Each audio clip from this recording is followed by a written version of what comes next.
O Moro tem tatuado no meio da sua testa um carimbo de ter sido traidor e infiel à magistratura brasileira.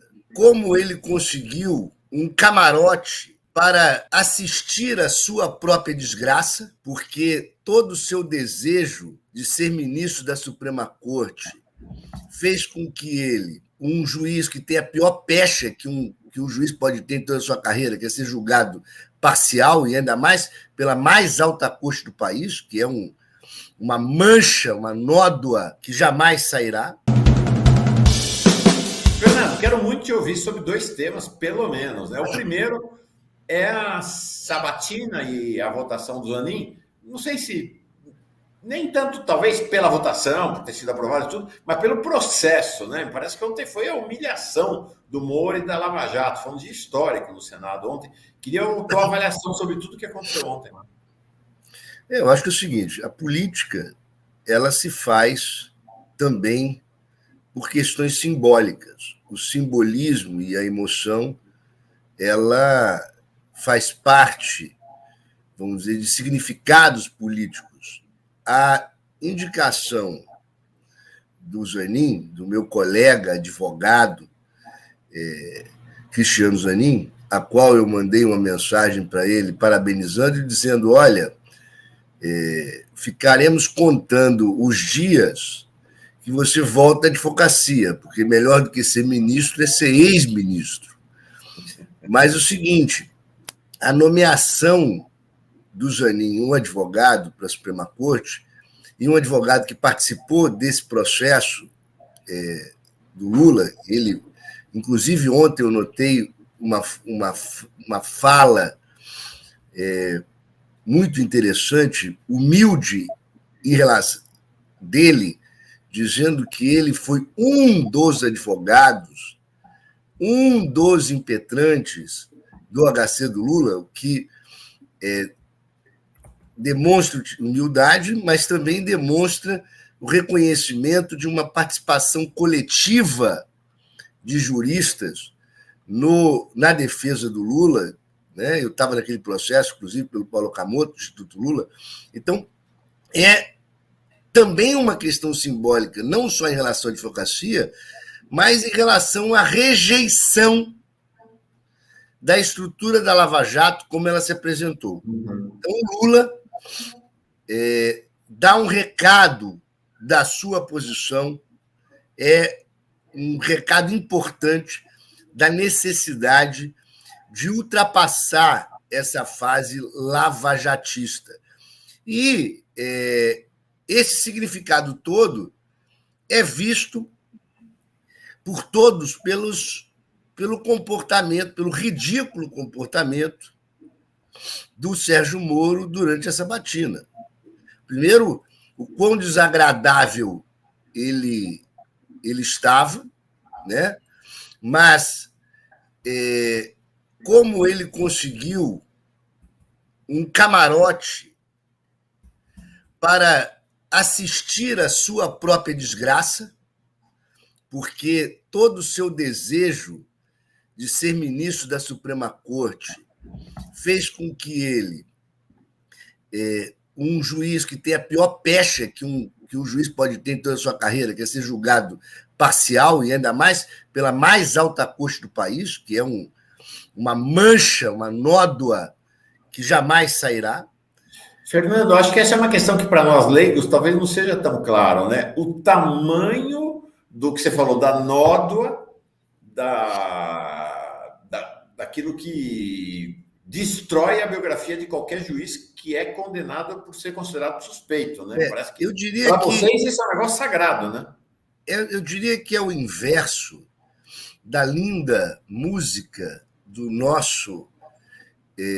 do marido da Carol Prônia, para dizer assim, o Chico Buarque, né? Aquele menino, marido da Carol, aquela jurista, entendeu? Chico Buarque, que diz: quero seguir o teu corpo como tatuagem para seguir viagem. O Moro tem tatuado no meio da sua testa um carimbo de ter sido traidor e infiel à magistratura brasileira. a questão de ser julgado... Veja, um juiz se declarar suspeito em um determinado processo não é nada nenhuma, porque ele está se afastando de algo que ele entende que a sua possibilidade de julgamento na busca por ser justo está afetada. Uhum.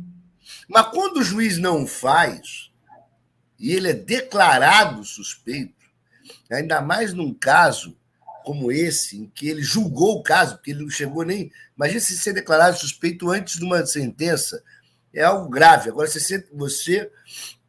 ser declarado suspeito e anulado um processo do qual você condenou um sujeito, mandou ele para a cadeia, e neste caso que acabaram de dizer, considerado o caso mais importante dos últimos tempos da história moderna do país, eu, quando falo isso, me sinto lisonjeado, inclusive por ter participado desse momento histórico. Né? Participação pequena, mas em um caso grande, é uma nódoa que não se tira. Então é o seguinte, ele conseguiu um camarote para assistir a sua própria desgraça, porque a nomeação do Zanin significa que o seu plano de prender o Lula, de eleger o Bolsonaro, de tornar ministro do Bolsonaro, não deu certo.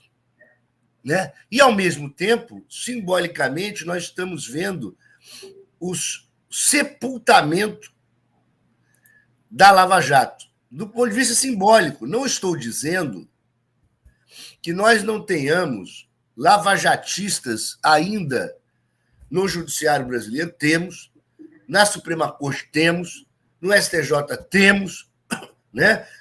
Que a Lava Jato não tenha deixado permanências históricas de longa duração, a qual nós precisamos nos livrar, é verdade, mas o fato é que nós estamos vivendo um importante momento na qual a Lava Jato como unanimidade não existe mais. E que grande parte da Suprema Corte, grande parte do Supremo Tribunal de Justiça e do Judiciário compreendeu que a estrutura da Lava Jato deve ser ultrapassada. Então, isto é fundamental. Quando nós falamos de redemocratização, tem 2 pontos que nós sempre lembramos. Que nós não conseguimos fazer o julgamento dos militares torturadores e fazer um 1985 como filme, né, com o julgamento dos militares, e que o nosso Poder Judiciário e o Ministério Público ficaram a par da redemocratização. Então, de alguma maneira, eu disse ontem, interessante o seguinte, nós passamos por uma terrível crise humanitária que foi a Covid-19. E a vacina nos salvou. Nós passamos pela beira do abismo e pela tentativa de golpe do dia 8.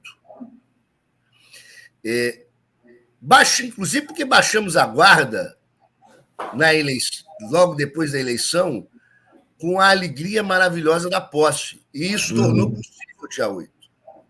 Mas a nossa sobrevivência da tentativa de golpe do dia 8 nos tornou mais fortes. De alguma maneira, nós obtivemos uma série de anticorpos e de coesão social que não tínhamos antes. E isto fortaleceu não só o governo, mas fortaleceu a nós na luta pela democracia. Isso é fundamental. E nessa luta pela democracia, a questão do lavajatismo e da compreensão do que significa o lawfare, mas eu prefiro chamar sempre de guerra híbrida, da qual foi uma parte da guerra contra a democracia, o lavajatismo, nós passamos a compreender isso, parte do judiciário também. Então, a posse do Zanin é um simbolismo da opção do Lula em relação a um recado público de que esta fase da história deve ser ultrapassada.